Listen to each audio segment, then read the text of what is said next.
I was thinking back to the first time we met. Do you remember it? First time we met? Mm-hmm. We met in a theatre in Blackpool. Yes, we did. Do you remember? Yeah, I seem to remember giving some kind of strange top hat. It was like a weird vaudeville theme. Yeah, and that's the first time I met the McQueens, right? Yeah. So they brought me in, and obviously everyone else was established. And I remember being really nervous, actually, because you guys were such a hit at the time. So it was a big thing to kind of fit a new one in. You know, no one asked for it. It wasn't, give us another McQueen. It was like, oh no, here's one. Like, who the f*** is this guy? Exactly. And it was a bit like that. I thought you were cool as f***, man. I thought you were cool as f***. I remember you were wearing like skinny jeans. You had like a denim jacket on, little t-shirt, short hair, and I was like, God, this guy's cool as fuck. I was trying to impress you, so it worked, which is great. I'm still living up to that to this day. Yeah, no, I remember it was really nice. And it was a good way to kind of meet people not on set. You know what I mean? So it was a nice way to kind of get into it, and it was like one of those. I mean, I'd done Brookside before then, so I'd kind of been used to a little bit of the pressy stuff. But it was like, because at the time, I mean, the show was absolutely flying as well. I mean, big numbers. Yeah, it was. Yeah, big numbers. It was a big hit, and I look back on that. I look back on that period of Hollyoaks with such fondness. Yeah, me too. Like such high regard. I mean, I know, you and I on a sort of personal level weren't making the best choices in terms of taking care of ourselves. No, there was long hours, and the hours in between seemed to have flown by because before I knew it, I was in work again.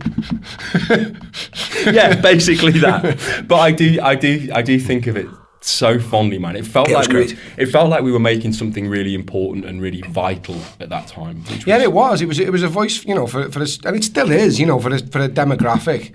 It talks to them in a way that other shows of its type don't, and it always has tackled issues before other places, you know what I mean? Because it's got that demographic, because that age group is watching. And yeah, it was a great time. I mean, we had some wonderful storylines there. I mean, some of the stuff, I watched some of my stuff back, it's a tad melodramatic. you melodramatic.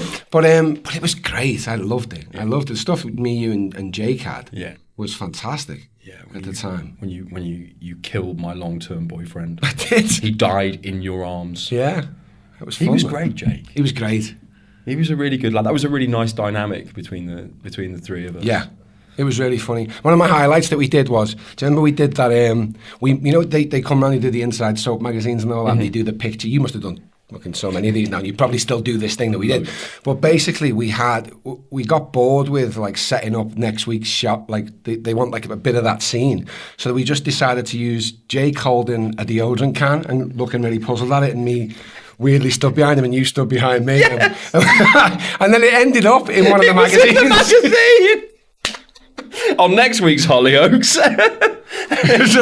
real drama around a can of Shaw. And they went for it. I mean, it just shows you who was paying attention in the edit. We're just so creative, mate. We're just so creative. We're always looking for a laugh. And it was like the start of doing those like backstage videos. Yeah, we really found ways to make them fun. Yeah, I enjoyed that. They were great times. Yeah, so you're not working on anything at the moment, are you? You're having a nice bit of downtime. Yes, an actor's rest.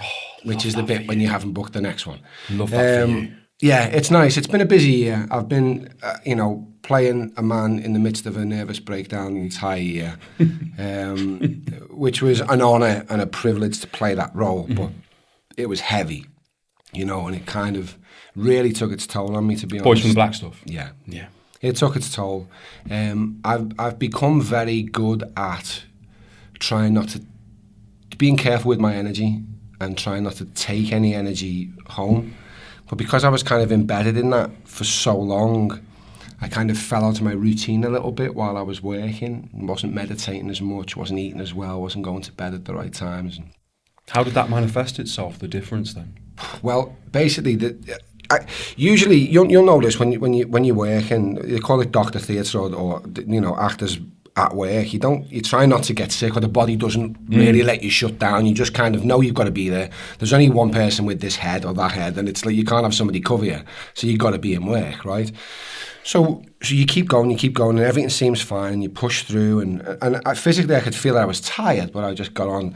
So then we were booked on a holiday with Katie and the kids like the day after, so I was finishing on like the Sunday. On the Monday we were going on a cruise, which was nice. We needed it, nice rest. And I got in the car to go to the port, and I was like, and like the pain in my shoulder, lats, left arm, neck, everything down my like left side. I wasn't like, oh, I'm having a heart attack or anything, but it was like, I knew it was like muscular. Do you know what I mean? It was like, God, this is painful. And it took me probably like up until only 4 weeks ago to stop being in pain. Christ. Yeah, it was like chronic because he was was very so, much like this all the time. When I was stage? tensing and I was moving like this all the time with Yozet, it was a very physical role. And yeah, and I just hadn't cleansed the energy out, so it was kind of in the body. Yeah, so that was exciting. Cleanse your energy, kids. Yeah, it's those parts though, those roles, they require something from you as a performer. You can't just pretend. You can't just sort of phone it in. No. You kind of have to embody that, especially when you're playing someone. Because I think a lot of the characters that you've played over the years seem to be people who are fighting against something.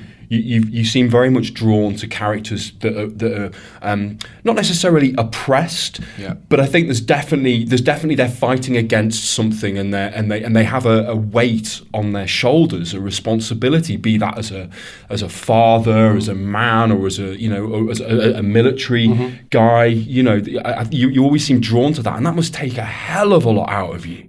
I think I'm a punk, basically. I mean, I was a punk musician, as you well know, before I got into acting, and I think I've kind of subconsciously, it's not, you start out the early part of your career, you don't really get to choose the roles that you'd like to play. You just go, you get sent one, you go, yeah, that one, and it's a happy accident, it kind of lines up. But I guess I have kind of aligned myself to giving voice to power.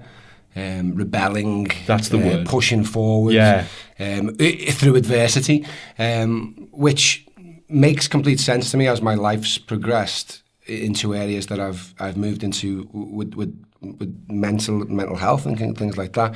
It's being able to walk forward with a weight on your shoulders, and military lines up with that really well as well. Do you think there's something in your background that's drawn you to those characters? Obviously, coming from Liverpool, I mean, I know you and I are at similar age, so you would have grown up in the 80s, and you would have been aware of the trauma that this city was going through. You would have been aware of it, but maybe not too conscious of it. But I guess from fathers and grandfathers and things, that will have been drummed into you that I think it's bloodline stuff. Do you think it is? Yeah.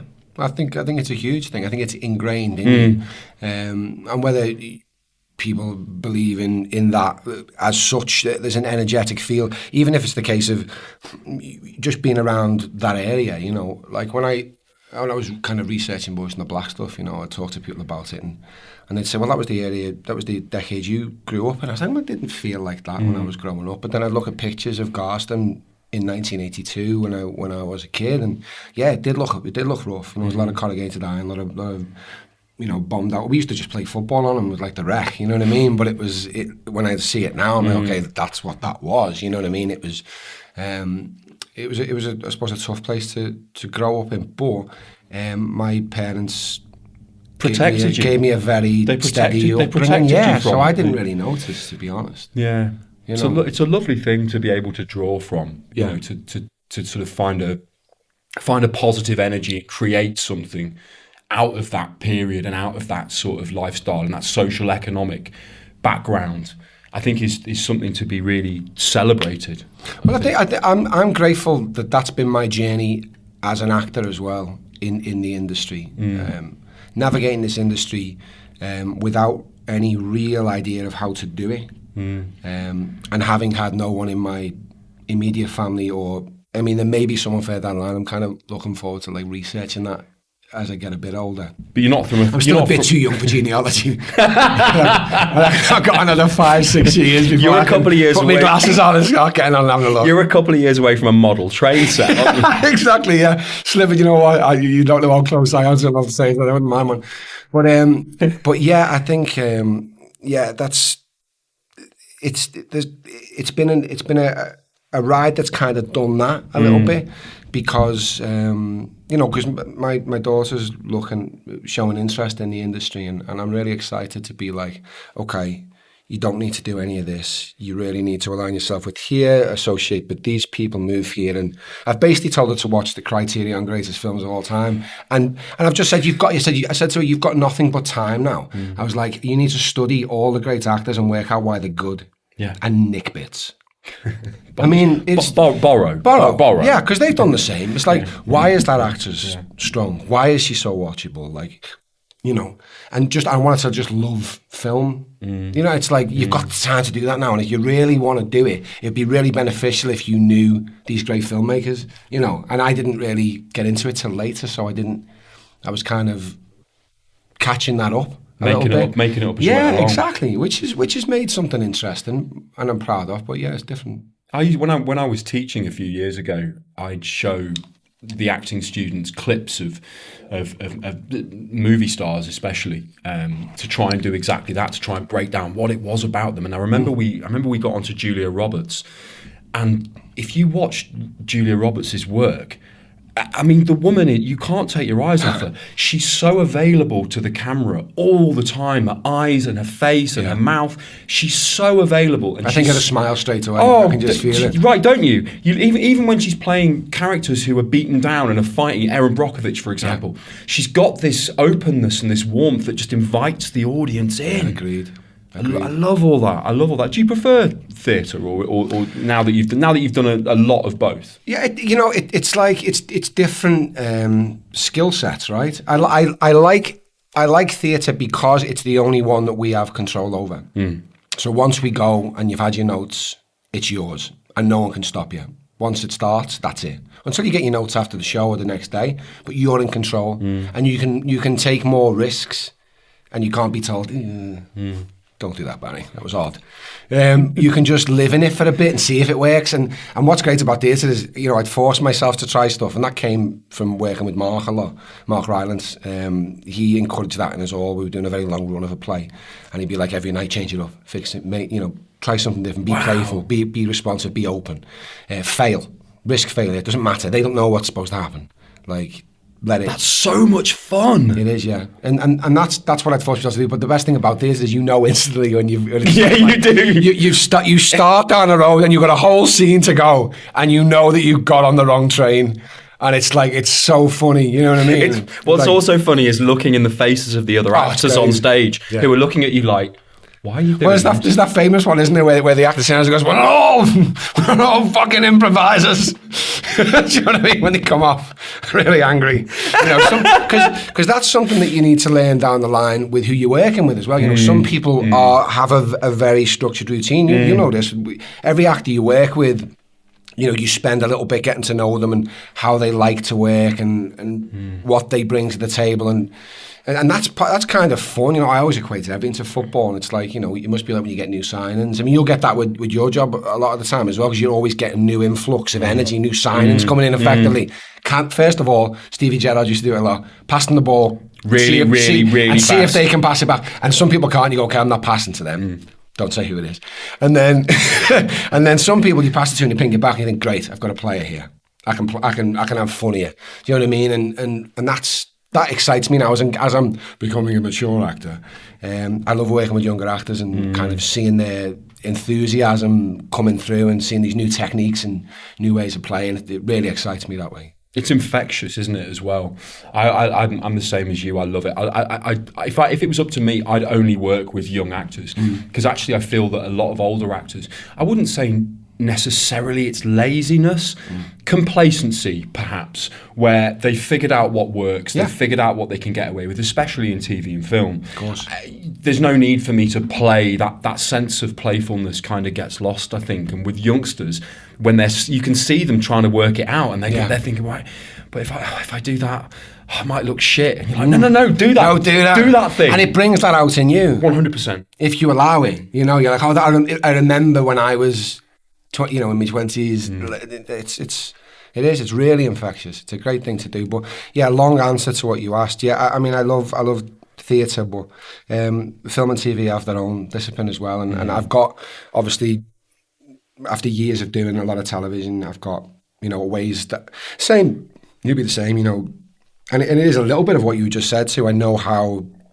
camera technique and things like that, so you know how to make a shot where you know how what's required from a certain scene, or certainly what they'd like for the edit, and then you can maybe give a second or third one that's slightly different, but you kind of know, I think I know what the director wants. Well, you can quickly identify a story beat or a plot point, can't you, in a scene, and go, okay, that's the important moment. When I discover that thing about my wife or whatever, that's the beat. Well, think of it if you and I are musicians as well. So you think about it as being a professional musician. So down the line, there's only so many pieces of music, right? I mean, so many notes you can play, and it's the same with acting. We just think of it slightly different. But there's only so many scenes. They're different characters doing slightly different things, but it's the same, kind of the same scene. Yeah. So you kind of, I know this. I've kind of done this one before a few times. Yeah. Yeah. I was watching you on The Bay. I was watching some of The Bay, but FYI, my parents fucking love you on The Bay. Great. I told my mum I was doing this show with you, and she was like, "Oh, tell him he's ever such a good actor on The Bay." I was like, thank you very much. I will pass that on to him. And there's such a because you're playing a really complicated man in a really complicated set of circumstances, and I love how calm you are in that as a performer as well. I can see you just processing everything and just know this is fine, this is my world, everything's fine. I really love that kind of stoicism that you brought to that, man. Yeah, he's fun. I enjoyed working on The Bay. You know what? I'll always be thankful for The Bay because it was my first job back after COVID and everything. And there was that period before. It was like, will I ever be in a trailer again? You know what I mean? There was that feeling. It was like, I remember the first day I went in for like a wardrobe fitting, and I was just in a costume trailer, and I was like, I was so grateful. And I remember thinking, God, so it'll always have a special place in my heart, that, and also having to I remember doing a kissing scene and having someone stood behind with a thing of Listerine. What? And there was like a medical thing. I mean, Marcia, you'll see this, it's not a particularly racy show, so all me and Marcia are doing basically is like a mild peck on the cheek, you know what I mean? Or sexy peck. Yeah, sexy peck. You know the scene. And then there's someone would like come up from behind the sofa with like this medical Listerine and be like, it's got to be 28 seconds or something. We had to cleanse our faces before we could... COVID was wild. It was wild. Did it happen? I need to know. Let's not get into that nonsense. So we shut down the studio for 3 months. Jeez. And then we came back to work, which, great, we love coming back to work. However, it was the weirdest set of circumstances. Everything was 2 meters apart, for a start. And I had a whole on-screen relationship from the conception of meeting him, having a whole abusive relationship where he'd kick the living shit out of me, and then he died, and we were never closer than 2 meters. Wow. That is trippy as hell. If you want to learn about being an actor, try doing everything 2 meters away. My God. It was bananas. Wow. That must have Honestly. been fascinating.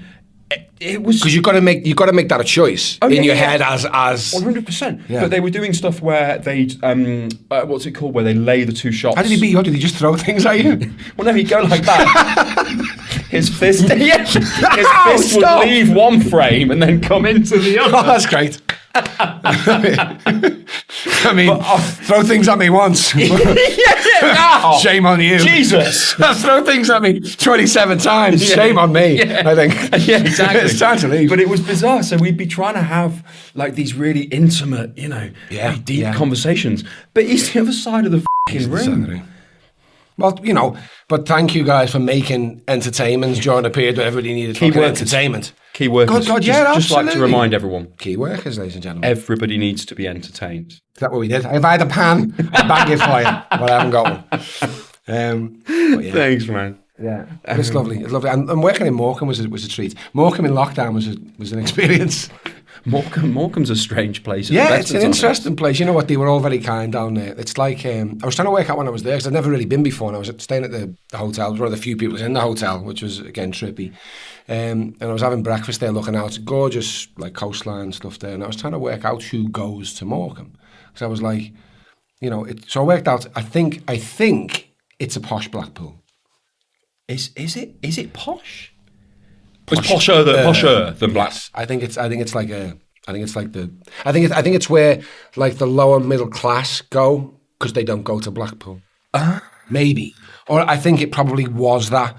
I don't know what it is now, but I think it probably in its heyday, when Blackpool was in its heyday, I think Morecambe was probably really like nicer restaurants, nicer pubs, nicer beach, cleaner deck chairs, and a better brass band. Blackpool breaks my heart. Yeah. I have the happiest because it's where you met me. No, go on. That's where everything started to go wrong.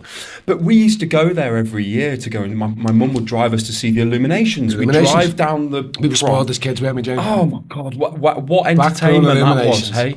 Kids these days... I used to love them, For anyone listening who hasn't been to Blackpool and isn't aware of the illuminations, they are Christmas lights, I suppose. Trumpets with faces. Trumpets and stars and little Santa Clauses. Yep. All the way down the promenade. Stuck to a lamppost. Exactly. It stuck to a lamppost. And you drive down and it was like the beginning of Christmas. It was, it was amazing. Right. I got really excited. I used to love it. You need to take your children to the Blackpool illuminations. Their grandparents already took them. Oh, have they? They did it, yeah. They took it one year when we came back from LA. They tried to balance the scales, Did they come back completely shut? They'd been to Disneyland.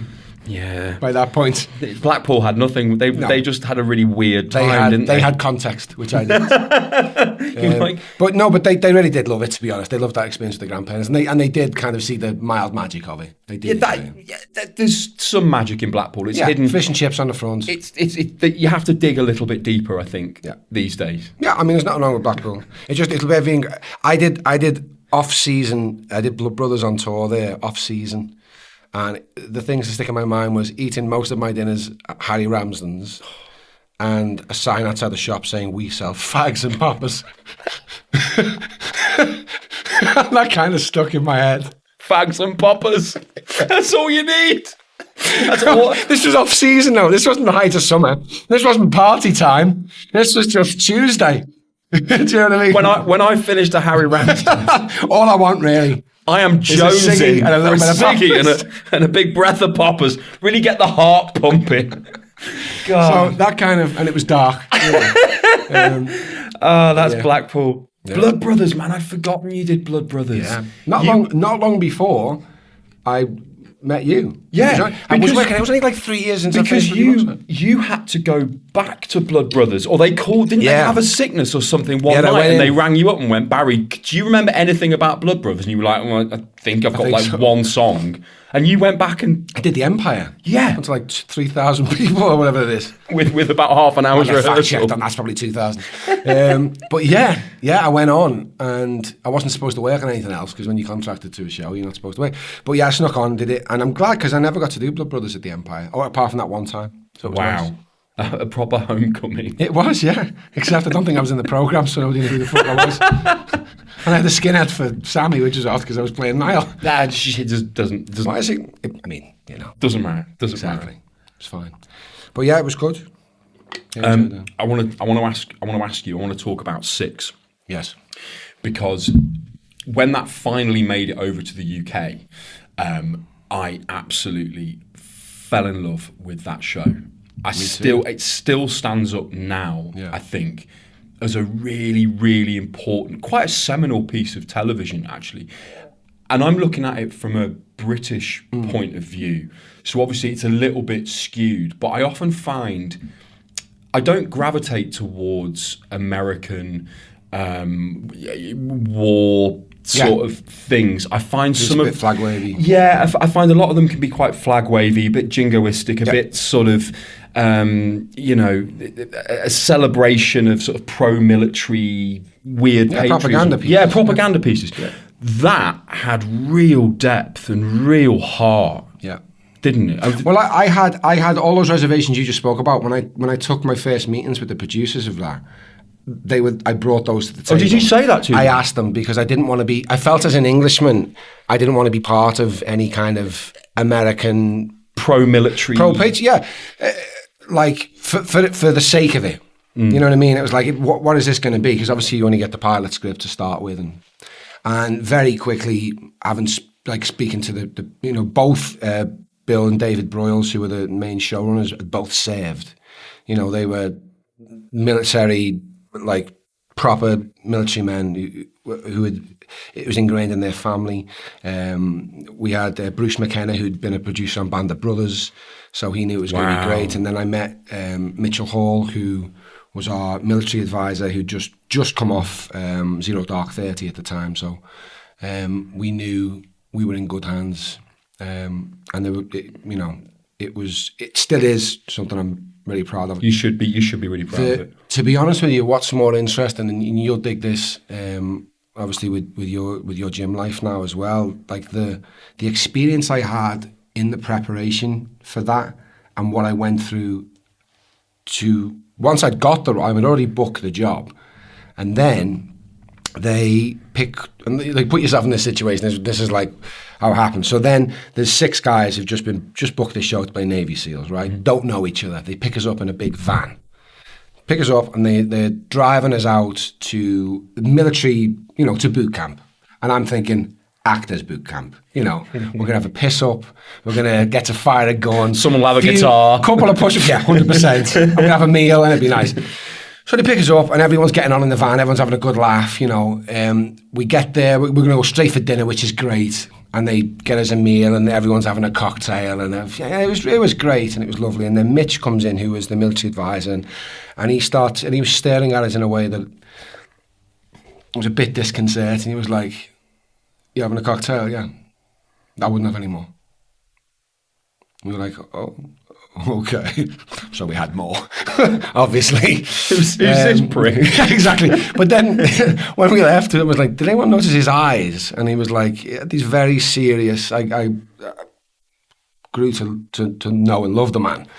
But the way he could look at you in a very serious way, this is not a game. This is to be respected. And this was the feel. So we got up the next morning and began a week of pure mental and physical hell. Jesus Christ. Like, it was really, like, I can't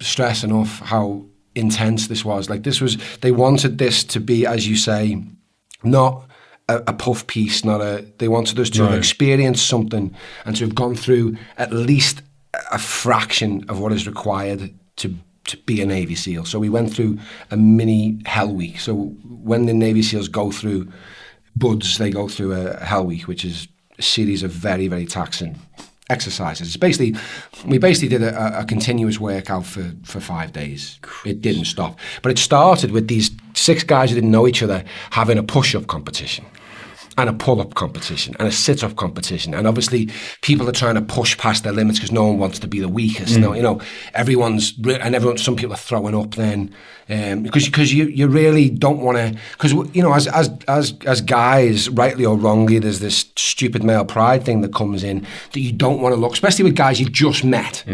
And you don't want to look weak, so you're really starting to push yourself past you. And you're playing the main man as well. Exactly. So I'm supposed to be the leader here, and I can look to 2 or 3 of the guys and know that they can lift more. Like, I just know by looking at them, and I was in decent shape, but not great shape, and it really starts to take its toll. So anyway, we think we're done after that, and then it just continued, and then we got through certain points of it. By day 3, I reached the point breaking where I just lost it, and I really angry. I started kicking shit and throwing things, and I can't do this.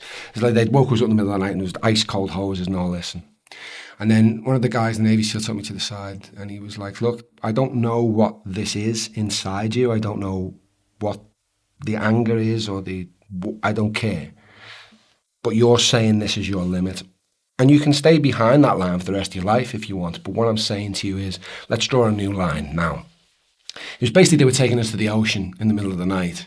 And I was like, I got to the point where I was like, I don't need to do this. I'm an actor. I can play this character without this. And he was like, but the other 5 guys are going to have to go. Are they going to go without you, or are we going to go as a team? And we all broke at different points because we all had strengths. And the point of the whole exercise was, say to James, I can't lift this, bud, can you help me? Yeah. Right? Or I can't, like, one of the guys couldn't swim. We had to drag him through a pool. Like, he couldn't swim. They said, okay, you're going to drop to the bottom and walk along the bottom with a weight. And you're going to do lengths that way. So when we were doing lengths back and forward, they made him just walk the pool. It was insane. And I kept thinking to myself, I'm sure this can't be legal. Is anyone, sure this can't be legal. Can I see the health and safety? We got to a point towards the last day, and they were like, we were doing this kind of exercise thing. And I'd worked out that we were now just killing time to finish. So I just kept fucking it up. And they were going, God, they're going to punish us. I was like, no, what we're doing now is what should take 30 minutes is going to take 4 hours. So I was like, how would you lift the thing? I can't. Killed a bit of time. So I was doing a bit of leading from the front there. But I got to change my personality and who I was based on that, because I looked at my ego and it was in bad shape. It was ugly. And I was able to change who I was. I got tested. Everyone thinks they'd manage well in crisis until you actually put into like full high cortisol stress, and then you do something. Physical and mental. Yeah. You break. We were tired, and they rebuilt another version, you know. It tied in with me with Lennon. I knew that Casey was pregnant with Lennon, but I was going to be a father to a boy, and I was like, okay, this is something else as well, like lessons or something I can offer. And so it all tied. The universe doesn't fuck about. It knew what it was doing, and it just worked out perfectly. Wow. You know, next season was great. We just got to camp with Navy SEALs and sit around the fire and tell stories and climb a mountain. But apart from that, it was fine. Yeah. It was a great show. Really loved it. And I got to work with Walton Goggins. What's not to love? Who now is fucking amazing in Amazon's Fallout. Running around the world. Wow. Yeah. Those lessons that you learned stayed with you, didn't they? I mean, they had a proper impact on you. Huge. As a man, as a father, as an actor. Yeah. It's incredible. It's about the death of the ego, I think, is the big one, isn't it? Yeah. Learning about yourself and learning what your boundaries are, learning what your non-negotiables are. It's all such important work. And I think having being thrown into an opportunity to learn that stuff, because a lot of us, I think we struggle to have those deep conversations with ourselves, to sit on the end of the bed and go, right, who am I? What am I about? And what do I want out of this? These are difficult, deep conversations, and I think as men, we often struggle with that. Whereas to be put in a situation like that, where you're forced to look at yourself and go, right, who am I? What am I about? What do I want? Incredible work, man. Yeah, it was life changing. It really was. And I was actually speaking with Kyle Schmidt, who's one of the guys that I went through the experience with the other day, and we were saying that training experience was worth way more than the job, you know, because it was real. It was us that, and when we check in with each other, we all went through something which was visceral and real, and it was a real experience. So, yeah, forever grateful for those moments when, as an actor, you just have to kind of pinch yourself and be like, I can't believe, I'm being paid for this. Yeah, I just want to make that really clear. I feel it all the time when I'm doing stuff. I'm like, this is lunacy. I know you do. I was in a Black Hawk helicopter on that job, James, at one point. And I had my feet dangling out. I was stressed up. There was a funny thing about acting. And there was a great interview that I saw with Joaquin Phoenix. And someone had said to him about how seriously he takes it. And he says, I have to take this really seriously because it's very silly. And if I don't take it really seriously, I won't be able to do it. And I booked Sandman, and it wasn't long after I read this, and I was walking. I legally can't talk about exactly what I was wearing, but it was quite the costume. And I was a 42-year-old man at the time, and I was wearing a wig, and a tattoo, and quite a neck tattoo, and quite a costume. And I'm walking to set, and there's someone holding an umbrella, and they're saying, we can't let his furs get wet and all this. And I thought, isn't this silly? Isn't this a silly job? I'm a grown man, and I'm in dress up, and I'm walking to, you know, and the whole thing is based around everybody being part of taking it seriously enough that we can tell stories, and that is why that playful element is why every day I am very grateful, because like there's not every day, you know, you'll find this on set, but some days like I enjoy, I'd rather be in every scene than one. Like I like being at work, and like the fact that I still feel like in this career. It's like I know that there's some, you know, the very few people who love what they do, so that when they go to work, they're like, oh, I've got work tomorrow. You know, I've genuinely had days when I'm like, oh, I'm not in work tomorrow. And that speaks volumes, because I know there's very few people on the planet who do that. Most people hate their jobs. Yeah. I think 99% of people get up in the morning and go, I don't want to go. I to me, can't be arsed with this today. It's funny, I have caught myself moaning a few times or complaining, you know. Yeah, we all stood do. out in the cold and the rain, and I'm waiting, and there's... But English, Northern. We fucking love moaning. Yeah, no, too. But Yeah. I'm, you know, stood there waiting for them to light this shot or whatever, and I'm like, oh, guys, and then you think, hang on a minute. Yeah. Hang on a minute. Do you know what the alternative is exactly, to this? Yeah. Like, Yeah, you're moving the light. yeah, exactly. Oh, mate. Which, well, I mean, the work you did on 6, I mean, Thanks, brother. really, really fucking great work, man. Again, another one of those characters that, you know, could have easily been played, I think, quite kind of stereotypically, you know, soldier, military man, but to bring all that depth and to you know, not a father, well, would have been a father, but a husband, and to portray all that, mate, I thought that was a really special thing. Well, I came at it, what I thought was, and what I think with a lot of characters, and we might go down the line and talk about famous people or types of people, like we can't, watching a TV show, we can't know what it's like to be a Navy SEAL.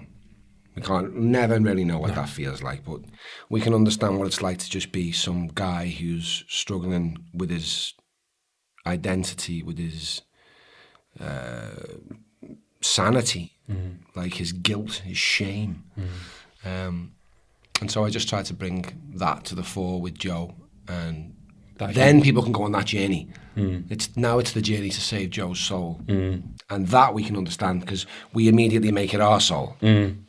And that's what Don't make it our soul. Our soul. But that's what's so lovely, is that you create this really detailed character who has all of this stuff going on and all of this backstory that we, the audience, are privy to. So we know that he's going through absolute hell, and his wife's lost a baby, and he's struggling, and he doesn't know who he is and how he is as a father, as a husband. And then he gets dropped into these military situations. So all of a sudden, we're rooting for him. We know this guy. That's I think the beauty of that character and that. And war was meditation for him. Yeah, right, exactly. It was actually like, because meeting with a couple of Navy SEALs talking about that, what was fascinating about them, and tried to put this into Joe, was I was like, what's the like the barometer of success? And he was like, well, my baseline is here, so death of parents, birth of child, marriage, war zone, is flatline right through the centre.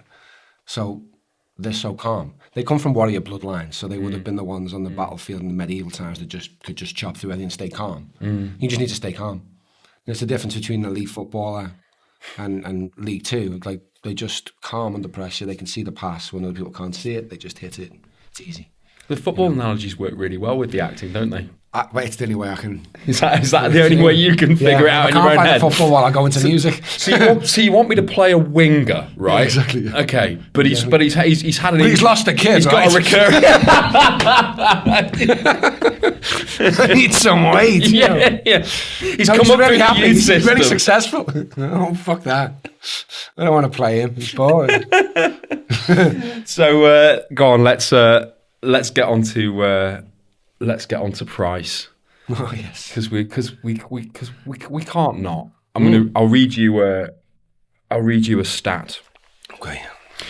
As of October 2023, so the year ago, Call of Duty had sold 500 million copies and has 100 million monthly active players across all platforms. The franchise has generated 30 billion in revenue. And the series is verified by the Guinness World Records as the best-selling first-person shooter game series. Fucking hell. You played the lead. Yeah. That's mad. It is. it's incredible. It really is to be part of something so huge in a way that I was not prepared for and didn't really understand when I got it. Of course, I'd played the games. I'd played Modern Warfare, so I knew who Captain Price was, and I knew, what the storylines were, but I just didn't know the fandom. I didn't know the scope of it and the scale. And I suppose gaming has just year on year become larger and larger and larger, so we're always experiencing, new levels of size. Yeah, it's a behemoth. It's huge. It segues really nicely from 6, to be honest, because I'd been in for my meeting for Price, and I got a message from Mitch from 6, who was our Navy SEAL. Yeah, right, your military guy. Yes, from the dinner that we spoke about earlier ago. And as I'd gone out for dinner with Katie and the kids after the meeting, and I got a message from him saying, Captain Price.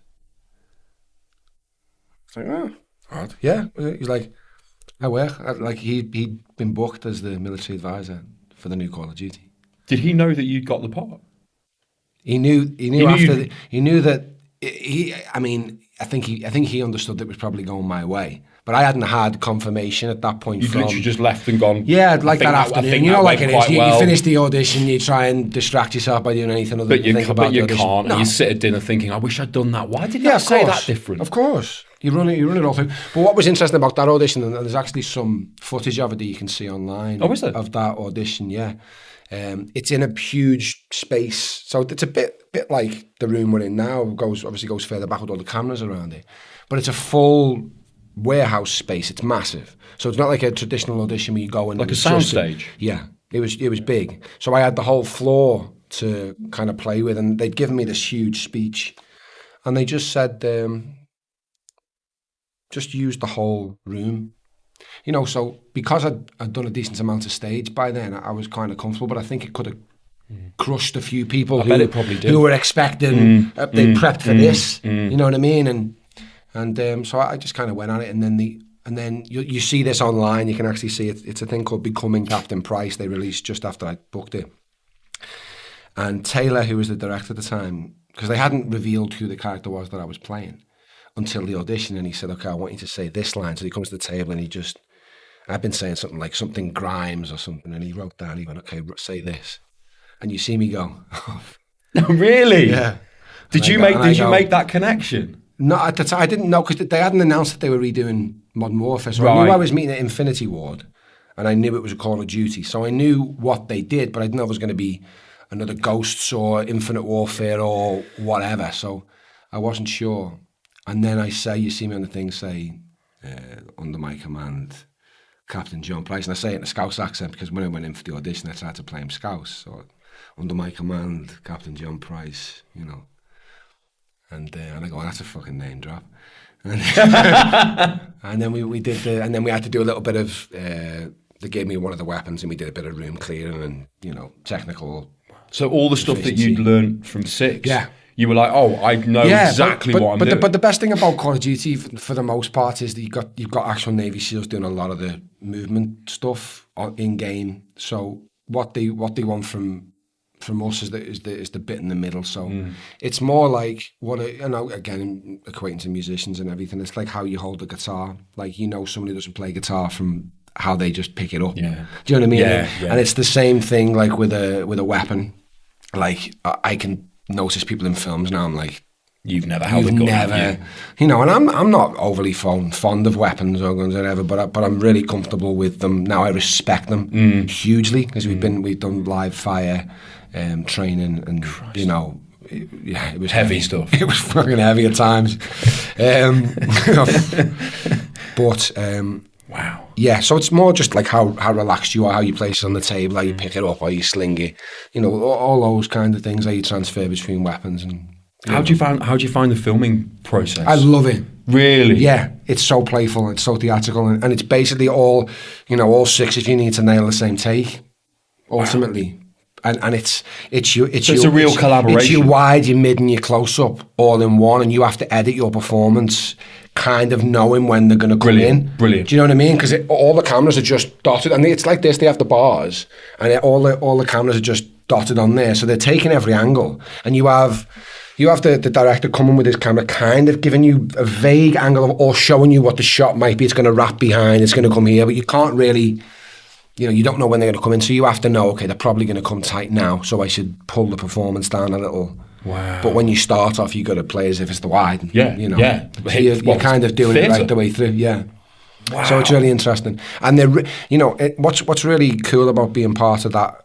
There's been this there's a strike at the moment in the US with the, video game companies. But my experience with that industry to this point has been nothing but wonderful. I mean, there's such a collaborative. I don't know. I've only ever worked for this game, so I don't know what other people's experiences are. And I'm really well looked after contractually. So it's not an argument that I'm having at the moment with them. But it's like what I imagine Hollywood to have been in the 1920s. Like, it's still run by people who love video games, who make video games, who are passionate about it. It hasn't been taken over. Well, I mean, fucking Bill Gates owns Microsoft. It has been taken over by a conglomerate. Yeah. But at its core, they're still being allowed to make the games they want to make to a degree with, I can offer opinion, and it is taken, it is voiced, and it is allowed to be organic. And we have such a great laugh putting it all together. And what's been lovely about certainly the last game, Modern Warfare 3, was I was doing all the PCAP stuff in Los Angeles, but I did all my voice stuff in Liverpool, which is amazing. I was just on Hardman Street, and I was like, what a lovely experience. Did you put the boots on? I just took my shoes off. Did you? I like to have the old bare feet. Did you? Yeah. Price is barefoot. Yeah, only for the voice. Not when I'm doing the. Not when you're running around with an M16. But the thing is about that is, and it's another exercise in confidence and comfort, because you're walking around in a leotard, with dots stuck on it, with a mad helmet on, and you can't have your beard because you've got to be clean shaven. So you can't have your cool little stubble that makes you feel all gruff, like I like to have. So you've got to be clean shaven. You've got to have the little leotard on, and you're not in character, even though you're Price. You haven't got any of the garb. You don't get to wear the. And you're looking at people who look the same. Is that hard, trying to create that universe? It is, and also you've got the helmet on and the camera. That's what I mean. Is that hard to create that universe? Because I guess there's a limit, isn't there? Before, I guess, as an actor, before you go, okay, I'm really struggling to create anything in my own head here because of everything else that's going on. Yeah, it's all fake. But because I'd done 6 for 2 seasons before, so I'd done 18 episodes of. When you put all that gear on, so that the actual weighted vest, the gun on the top, all the garb here with the helmet and the earpieces and the mic, you're inside a box, and then they put the camera in your face anyway. It felt quite constricting anyway. So I was kind of used to working in a box, so that worked well for me anyway. So it was like another level of that. But really, and it's a great exercise as an actor anyway, as you'll know, the only thing organic on that set is the other actor's eyes. And that's all you have. So as long as you lock in there and getting that, because the animation is so good, all we're bringing is the soul. That's it. They can animate my face to make it look like the take they want, if they want. I like to think they don't, but they could. Yeah. But the thing they can't get, and they've tried, is a soul. Yeah, it's the same with AI. It just looks. There's something about it. The brain goes, nah. Yeah, not having it. So it's getting so real that I get to the point. It's like, well, why don't we just film this? Yeah, because it looks like. I don't think we're far away. We're not. If you look at the journey of video games over the last, let's just say 10 years for argument's sake. If you look at The Last of Us. I mean, my God, there are some. I played through. I remember the first Last of Us. I played through that, and there's a scene where she meets. She sees some animals for the first time. There's an elephant, I think, and and it blew my mind. Yeah, It was like, I can't believe I'm watching a video game here. And it's the same especially with the last couple of Call of Duty games that you were in. I mean, some of those scenes they're f***ing harrowing. Yeah, it's unreal. The line between this is entertainment and this is like a documentary. Yeah. I mean, it's so thin. Well, once we put those on, which won't be that long to play it, I feel like, Call of Duty, if you put a VR on and you have one of those things where you can run and you have the weapon. Yeah. I mean, we're probably not that far off that being your experience, which is wild. Yeah. But I think it would be quite cool to try that. I'd still get killed in about 8 seconds by a 16-year-old. So it doesn't matter. Yeah, but you'd get to say some really kick-ass dialogue before you died, though. Yeah, that was literally, stop shooting me in the face, Captain Price. No, I'm dead again. I mean, there's part of me, like, our Gracie's like that. The fact that you're not doing some kind of Twitch thing where you just get mothered as Captain Price and just shout, stop shooting me, this is unfair. Really want to see the outtakes. Exactly, yeah. Where's my fucking agent? Exactly, yeah, no, it's right. Yeah, there's loads of that. So, did you improvise at all? Did you bring anything to the table? Yeah, totally. Were they cool with that? Yeah, big time. I mean, there's certain blocking things that obviously they've already done pre-animation, so you can't start saying, "Oh, I don't want to be in that room." Can do it. Can we do it in Lagos? I think Price is sat down in this scene. Yeah, they're like, "No, he's not," because they've shown you on the screen. That's what he's doing. But yeah, I mean, in terms of once we have the rehearsal day prior to shooting, you can bring everything up and say, "Look, can we try changing the line here?" The lines can change because once it's shot, then it goes to a company called Blair, and then they animate it all from there. So yeah, there's freedom to play. They're open. Love that. It's probably why you enjoyed it so much, because I think if they'd have taken away, as we said at the top of the show, I'm talking about that playfulness. Yeah. If that had been removed from it, it was literally right, stand there, move there, turn around, say that, you'd have been like, guys. No, and they know that they know that what we're bringing a new element to the game, so they're very respectful of it. Are they good? They're good working with actors. Yeah, are they? Yeah, they've been great. But we've had consistency now, so we're like, if this was a movie franchise, where we've made 3 blockbusters together, so we've got a shorthand now between the producers and the directors and myself and the rest of the cast. Like, they know our strengths and weaknesses as well as we know theirs, so they start writing for you specifically, and they know how you're going to move. No, but there's a shared sort of dialogue that kind of works. Yeah. And it is that little nod. It's like, do the Price thing there, or rein it back in. But we've been really exploring with Price and trying to see, the transformation in him, even from Modern Warfare 19 to Modern Warfare 3 has been great. And well, it's never been explored before. If you go back to like the original Call of Duty games, I think of like All Gillied Up, that mission, all that. I fucking love that. Pripyat, mate. I'm obsessed with Pripyat in general. Really? I like abandoned places. Really? Yeah, I'm kind of fascinated by them, so I really want to go to Pripyat. You can, because they base a lot of certainly, I don't know about the in-game stuff, but the multiplayer maps on Call of Duty are often based on real places, like the airport. Yeah. You can go to like the original you can actually walk around it. Yeah, that's wild. Yeah, they're great like that. I mean, they did Amsterdam, didn't they? We did. Of course. We did the press for Modern Warfare 2 in Amsterdam, so they flew us out, and we got there, and Jeff was basically walking us through his camera shot. Wow. He was like, look, this is where, and this is the cafe. It's called Cafe Brecht, it was called. Of course it was. In the thing. That's where there's all the shooting goes on outside. Yeah, so like Price sat there with a beer. That's right. On the table as they're walking past, so we sat at that bar in the table, and kind of, it was bizarre to see. That's so cool. So they, it's scale. You walk around and you're like, wow.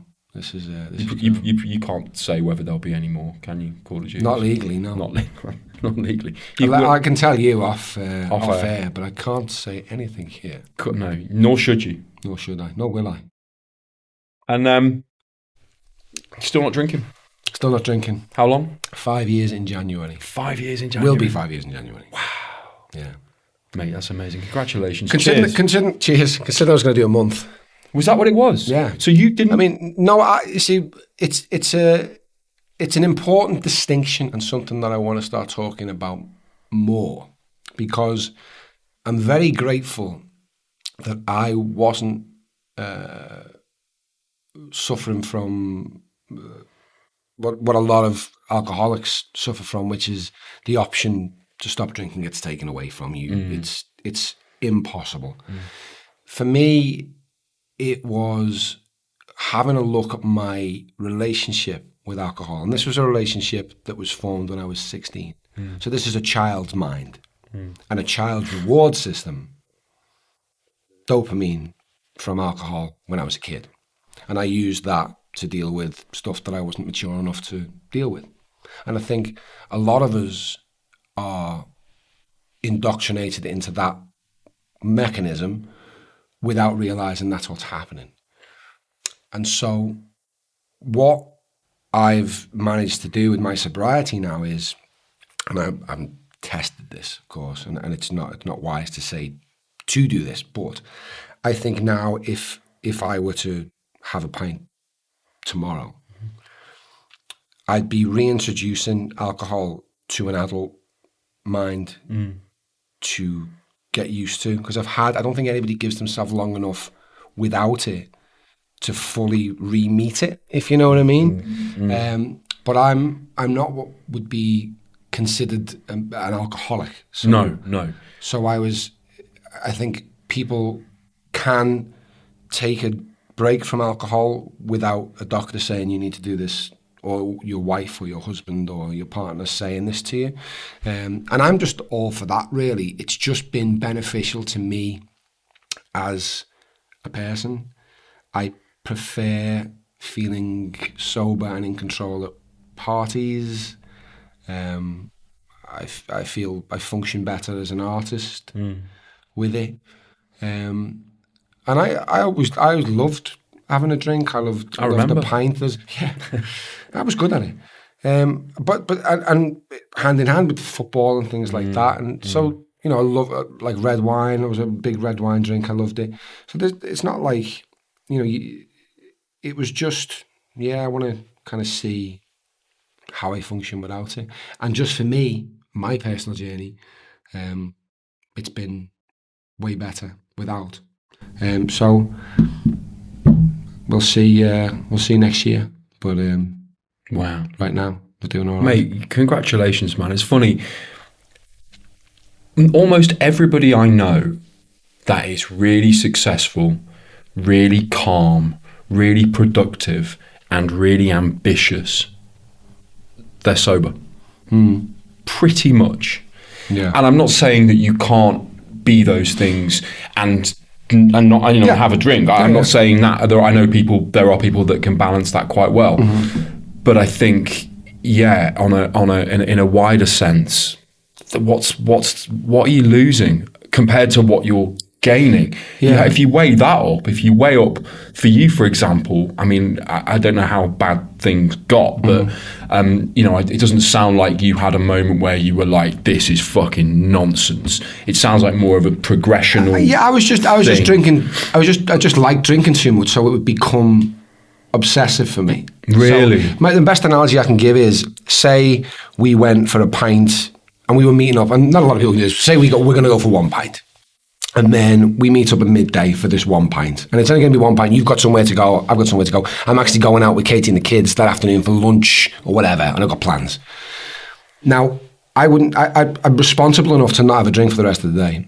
But I would be wanting a drink for the rest of the day. I'd be like, I want to get drunk. Because I like drink. Do you know what I mean? Like, I love having a pint. So I knew that wasn't the way. And if I started drinking, I'd be like, let's keep drinking, because that was my relationship with it.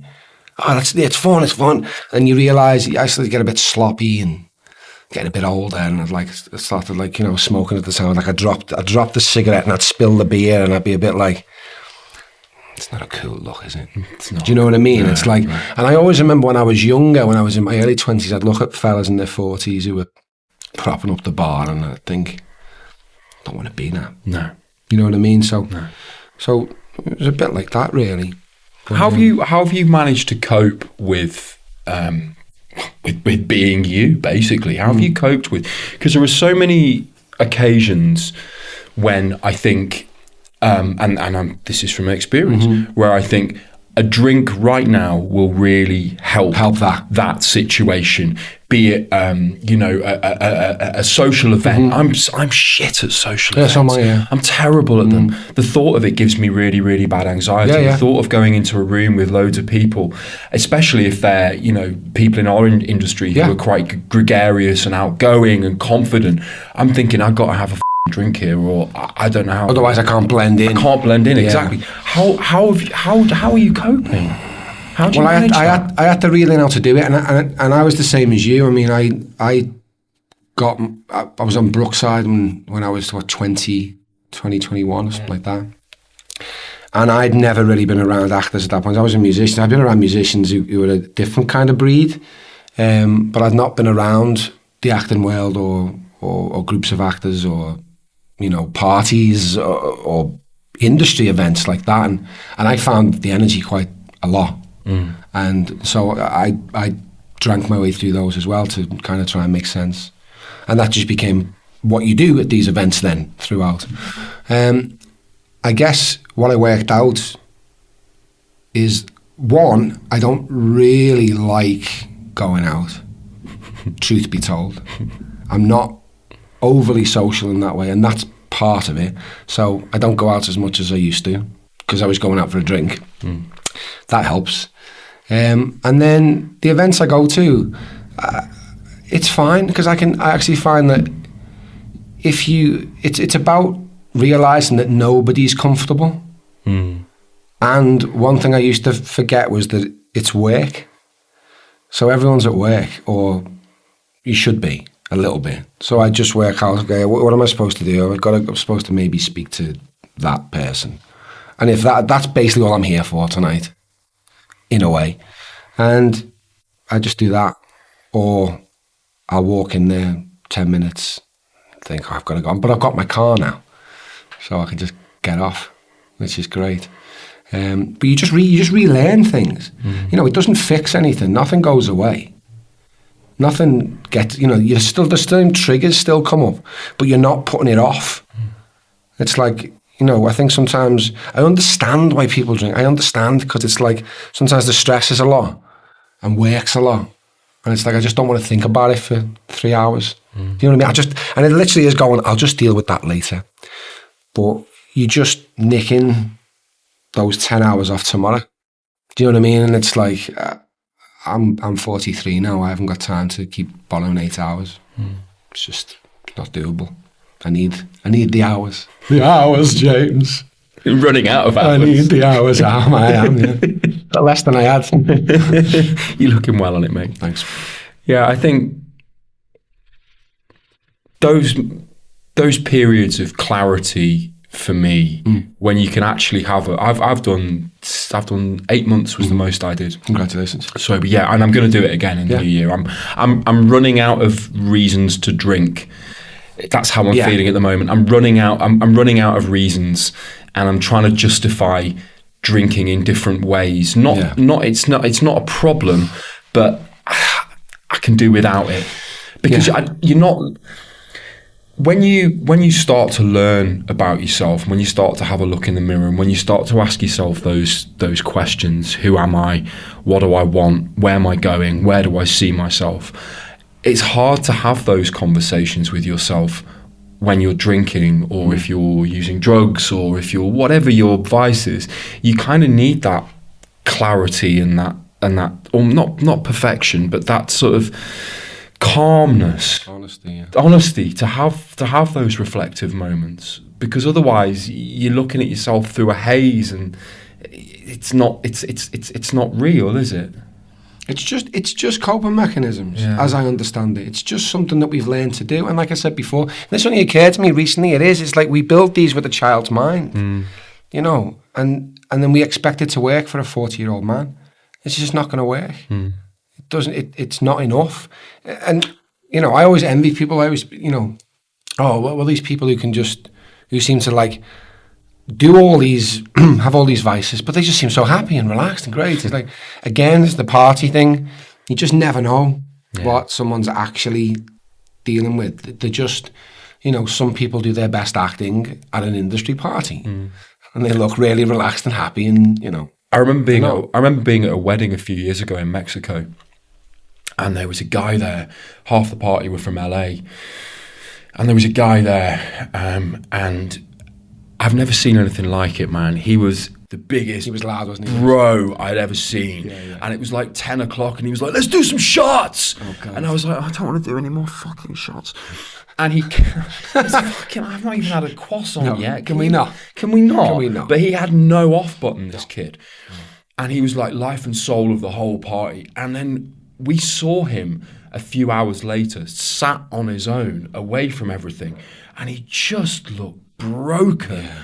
And I just thought, man, it's an act. Yeah. Your whole persona, everything that you go, well, these are the things that make me me, is bullshit. Yeah. You're exhausted. Yeah, you can't do this. I felt like going over and going, like, do you just want to get like a coffee and have a chat? Yeah. This is probably all he's after. You know what I mean? But we form these. It's like one of the best things in life, and I've found with getting older, is that you can. And I did this when I got sober. Was you can change an intrinsic part of what is considered you. Like you can just literally go, I don't do that anymore, and it's really easy. I used to think, oh no, because people know that I like to go for a beer, like you know. And then all of a sudden you just go, no, I don't do that anymore. I don't do that, or I don't. Read me off a list of things that I used to not like, but now I think are okay. You know, it's like things change all the time. It's like we can reinvent ourselves all the time, and that's a power. And we that's should. A power. Like that guy there. It's like you don't have to be the bro anymore if you don't want to. You don't have to be the 40-year-old guy sat at the bar. No, it's okay. Like you can go and do something else, or if you've never been that guy who's the piss up merchant, like. Do that for a bit. Like no, I mean if it vibes with you, you know, if you've missed out on it, good go, you know, have a go. I've ticked that, you know, you tick that box when you're younger, but yeah, it's the freedom to change, and sometimes we feel low because we know the avatar that we're performing as isn't us. Well, it's not sustaining us. It's not fulfilling us. That's the biggest thing. And you can't turn around and say, this is actually me. Yeah. You know, and one of the joys we have as artists is we get to kind of do that. You get to leave little droplets of your soul, in scenes, which if you're lucky enough for some of the work to live on, people will find in a long time and go, fucking hell, that was real. Because people don't understand, you know, because it's an art form, saying good acting or bad acting is difficult. Like, who's a good actor, who's a bad actor? But people just know when a gift is offered, when part of me has been left on screen and part of you has been left. People go, I know what that is, and it hits them. And that's the best thing about what we get to do. And it's, you know, and you can never plan for it. You know, it's just some days it just goes, fuck. Well, that was good. You know, and they're the best days, aren't they? Yeah, they are. They're the days when you go home and you think, man, I fucking love this. I love this shit. That worked. Yeah. You must have had that in Boys From The Blackstuff, for example. There must have been performances, especially when I saw it in Liverpool. In fact, I saw it twice in Liverpool. And I mean, I don't know how it went down in London. But performing that character in that play in this city, there must have been so many. I mean, I've just got goosebumps. Yeah. There must have been so many times where you just went, God, this is fucking. It was again an ambition realised. I'd always loved that show. Yeah. I'd always loved that character, and to kind of get to do it was just. And I said to Alan Bleasdale after the audition, I said, I'm just glad to have had 20 minutes, like. That's how I felt. Like I got to be Yozza for 20 minutes. It was fucking great. Wow. And the thing with an ongoing role like that, like Yozza, is I would try and just prep, like I talked about the energy, I would try and just prep the vessel. So I'd kind of just listen to my songs, get myself psyched up in a space, and then use the energy that was in the room and just surf it for the show. So that some nights just have a different vibe, you know. Same points. We were kind of blocked at an interesting way with Blackstuff. Certain things that happened at certain points. We were moving boxes a lot, as you saw. A lot of wooden boxes. Box dancing, as we call it. Laying some bricks, man. Laying some bricks. Serious. Yeah. I was really watching your brickwork. Oh, mate. You'd be gutted to know when we got to London, they cut the brick, the brick building bit. Fascists. Yeah, because it was basically I was overacting, James, and it was pulling focus from the scene that was happening on the thing. Really, it was really important scene. Yeah, I was go. And they found a nice way to say it. I'd have given anything to have heard that note. If you just went off stage there, Barry, and then we bring the wall back on and it's done. I love what you're doing there, Barry. Could you do it away from the other actors? Exactly, yeah. You do it off stage in the wings. You build that wall brilliantly. And we can't wait to see it. We do it off stage. Oh, mate. And there's the end of your ego. Yeah. It was I mean, it's in tatters. But it was, Liverpool was so special, and with Yozza, it was interesting because with Yozza in Liverpool, like as soon as you'd walk on stage with him, I just knew the whole house with me, you could feel it. Yeah. They were like, this is our guy, Yeah. Whereas in London, they were like, what the fuck is this? Like this energy is, because he's crazy. I mean, he's a wild stallion, he's just, and it took them, 20 minutes to kind of, and I could be bold as really fucking bold with him and really aggressive. Well, do you think you were extra? Do you think you gave it more? Yeah, because I knew where he was going. I knew that by the end of Act 2 I'd be a baby, and so I could be uber macho, fucking mustachioed bastard. And you like a challenge as well. Yeah, right. Yeah, come on with that, especially at the National, because the National is such a strange crowd. You get, it's a big stage, that bad. Yeah, it's got a thrust as well, so it's big like stage. you gotta. It changed the whole play because we were quite intimate at the course, and then we were quite intimate again when we were in the West End. But at the National, you kind of have to play it like a Greek style, so everything's kind of like you have to find the thought out there and like be with the audience. So everything goes here, and you say the words, and then you come in and check in with your other actor. But mostly, you'd kind of play it all to the house, which was odd, and it took a bit of getting used to, but it really worked. And you'd have one of the best things, and this is, we talk about acting training and stuff like that a little bit, and we spoke about it over the years. I never trained. That was my journey. I was a musician and kind of fell into this business, and for a long time I used to have this, oh God, like fraud, like I cheated or something. Really? Or I wanted to have trained. I wanted to have said that I trained or whatever. I felt it was necessary and important. I looked up to it, and I got this. One night after the National, I got this letter left on stage door by a first-year RADA student, and I always looked up to RADA. I thought, that's amazing. And they'd said, thank you so much for your performance tonight. You've reminded me why I want to be an actor. I just loved your craft and watching your work. And I thought, well,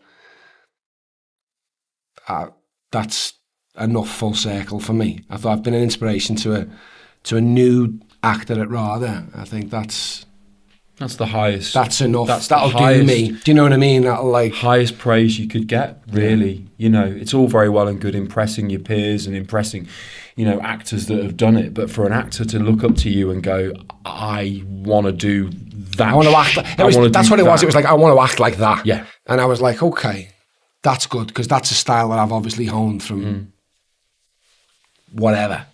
And back in the context of you not training and not going to drama school, first of all, I mean, it doesn't make any difference. I think it's all instinctual. I know actors, you're a fine example of that, actors that haven't trained, whose instincts are absolutely on point. I also know actors that have been to drama school who are fucking hopeless. You haven't got it. So, it's one of those. But in the context of a young actor coming to you like that and seeing that performance on stage, that's all the validation you need, mate, that you're doing the right thing. That was a standout for me. I loved that. I loved that moment, and I appreciate that person who did that. Yeah, it was lovely. Very nice. Good. You seem in a great point in your life, mate. You really mate. do. You seem happy, you seem calm, you seem well, ambitious. Behind every good man is a wonderful woman, 2 kids, and I've got that with Katie and Gracie and then, and so I'm...